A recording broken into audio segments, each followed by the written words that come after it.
વડોદરાના અંકોડિયા નજીક અજીબાબાનું મોતના મામલે પોલીસે પ્રાથમિક તપાસ આધારે ખુલાસો હોવાનું જાણવા મળ્યું છે કે પોલીસે જણાવ્યું હતું કે નાની બહેનના લખો વીમા માટે મોટી બહેન ફિરોઝાબાનો દીવાને પોતાની ઓળખતા રવિજા રાજા ઉર્ફે હનીફ શેખની મદદથી કથિત રીતે હત્યાની સાજિશ રચી હોવાનો આરોપ કરવામાં આવ્યો છે। તે શ્રમ કાર્ડ કાઢવાની બહાને અજીજા બાનુને બહાર મોકલવામાં આવી હતી અને બાદમાં કેનાલ વિસ્તારમાં દુપટ્ટાથી દબાવી મોતને ઘાટ ઉતારવામાં આવી હોવાનું સામે આવ્યું હતું। સીસીટીવી ફૂટેજ અને ટેકનિકલ તપાસ આધારે બંનેની અટકાયત કરી વધુ તપાસ હાથ ધરવામાં આવી હતી।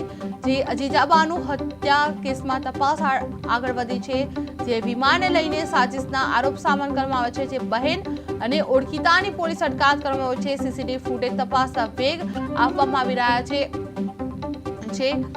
શ્રમ કાર્ડ કાઢવાની બહાને અજીજા બાનુને બહાર મોકલવામાં આવી હતી, જે વડોદરાના અંકોડિયા નજીક અજીજા બાનુના મોત મામલે પોલીસે પ્રાથમિક તપાસના આધારે ખુલાસો કર્યો હોવાનું જાણવા મળ્યું છે કે પોલીસે જણાવ્યું હતું કે નાની બહેનના લખો વીમા માટે મોટી બહેને ફિરોઝાબાનો દીવાને પોતાના ઓળખીતા રમીજા રાજા ઉર્ફે હનીફ શેખની મદદથી કથિત રીતે હત્યાની સાજિશ રચી હોવાનો આરોપ કરવામાં આવ્યો છે, જેમાં શ્રમ કાર્ડ કાઢવાની બહાને અજીજા બાનુને બહાર મોકલવામાં આવી હતી અને બાદમાં કેનાલ વિસ્તારમાં દુપટ્ટાથી દબાવી મોતને ઘાટ ઉતારવામાં આવી હોવાનું પ્રાથમિક કારણ મળી રહ્યું છે। જે સીસીટીવી ફૂટેજ અને ટેકનિકલ તપાસ આધારે બંનેને અટકાયત કરવામાં આવી હતી અને વધુ તપાસ હાથ ધરવામાં આવી હતી।